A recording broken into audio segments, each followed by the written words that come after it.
Hi everyone, in this quick tutorial I will show you how to buy a Southwest gift card.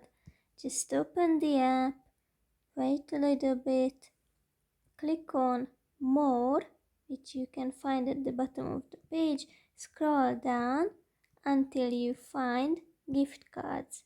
Tap on it and then select Buy a gift card.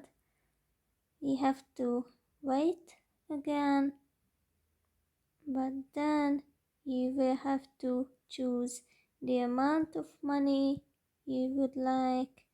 You can even add custom amount, specify the quantity, and then the delivery method.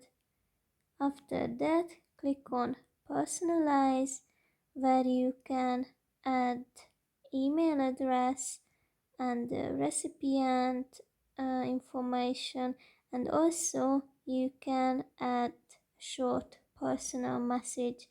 If you are done with it, then click on payment.